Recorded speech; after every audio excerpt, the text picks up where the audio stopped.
Alright, time for another Maroon and White Nation chat here on Periscope. I am Justin Strawn if you're watching this just through the Periscope app. The big news that broke yesterday was the fact that Mississippi State finally got their 2016 schedule fixed after they announced, actually a new Massachusetts newspaper announced last night that, according to sources within the Massachusetts Athletic Department, that UMass has scheduled Mississippi State to play in Massachusetts next year on September 24th in Gillette Stadium, where the New England Patriots play their home games. Lots of reaction to it broke yesterday as the news was breaking as well. A lot of people are really not happy about this. They don't really like the idea of going up and playing the Minutemen up in Foxborough. Even Barrett Saleh of Bleacher Report even tweeted out right after it happened that Mississippi State, you don't go to UMass even if you're doing a 2-for-1. There was also a lot of reaction from state fans saying they don't like it because the chances of many of them getting there are not easy. It's not an easy trip to make. Obviously, UMass being up north, northeast, it's a long trip. It'd be an expensive trip. So you don't anticipate a ton of Bulldog fans making the trip up to watch the Bulldogs play the Minutemen.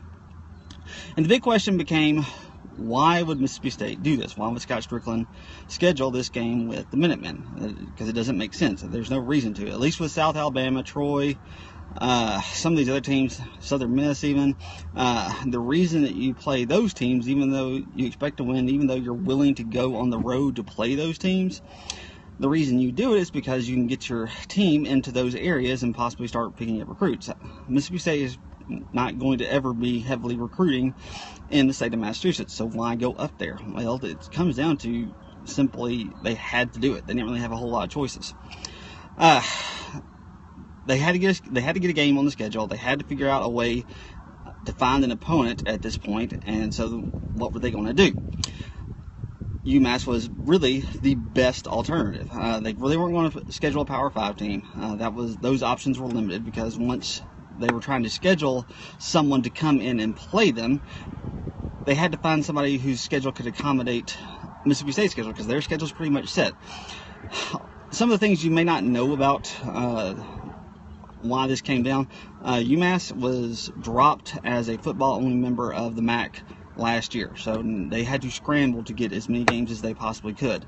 NCAA rules state that you have to have at least 5 home games, and so ever since that happened, they've been trying to figure out who was going to fill up their schedule, because they're basically, my understanding is they're operating as an independent this year. I could be wrong about that. They may have found a conference, but I have not seen one. They only had one game after they lost their previous athletic director. He resigned. So their current one, his name is Bamford, who actually was at Georgia Tech before coming to UMass. He's been in the process of just scrambling to find opponents. They had one opponent on September 10th with UConn, and they've been getting others scheduled. We are their 4th home game.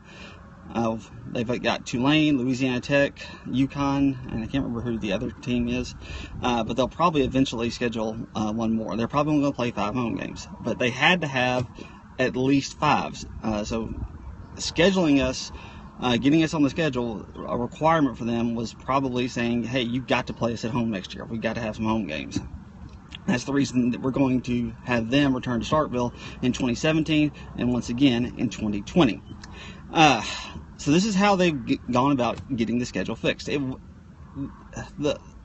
understand why people are upset, because there's no reason for Mississippi State to go up to play UMass unless you absolutely have to. But that's the reason they're doing it, because they had to. They needed to have a 12th opponent. They wanted perfect world, they would have gotten another home team to replace Tulane after Tulane decided to cancel their trip up to Starkville. They paid their way out of it.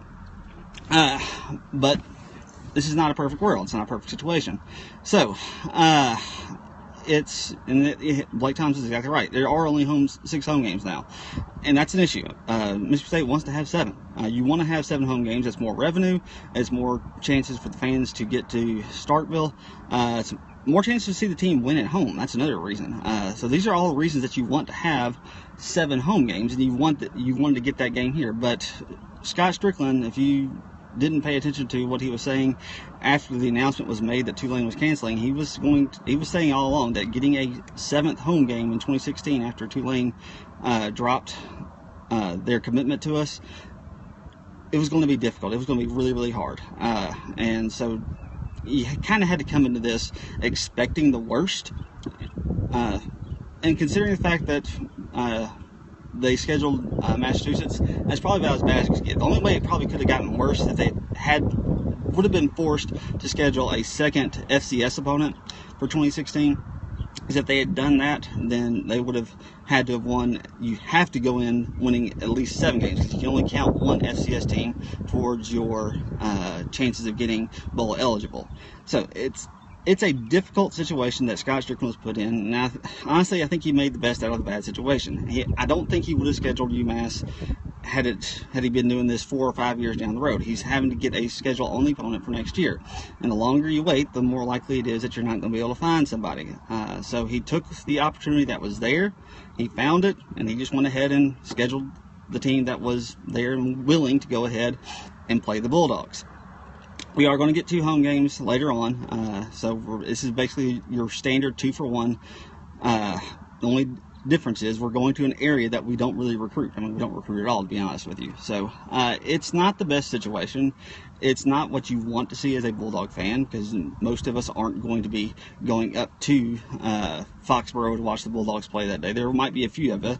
I know Dog Smack has already said that he wants to do everything he can to get there, especially if the Red Sox are playing at home, because I mean, Boston's a cool area to go to. I'd love to go personally myself, but that's right in the middle, right at the very beginning of the school season starting. So it's not, like I said, it's not what we wanted to see. We would have loved to have seen another team come to us in 2016, but we have to do what we have to do.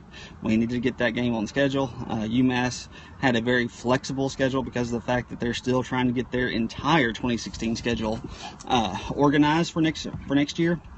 So it was a good fit. From what I understand, ESPN had some help with this. They helped Scott Strickland find the opponent. They helped Strickland kind of work all this out. So I wouldn't be surprised if it's not at least on the SEC network. Normally, the visiting team,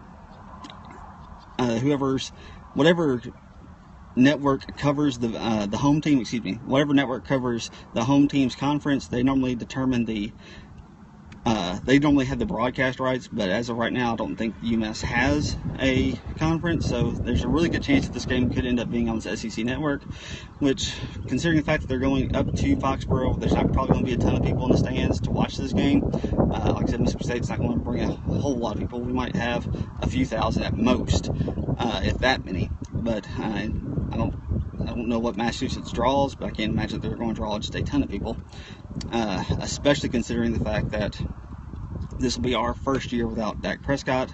That's another reason why you couldn't go and get a Power 5 team. You don't really want to have a brand new starting quarterback, whether it's Fitzgerald, whether it's Williams, whether it's Staley, any of those three, regardless of whoever ends up winning the starting job in 2016. I don't think you really want them going up and playing a Power 5 conference that early in the season.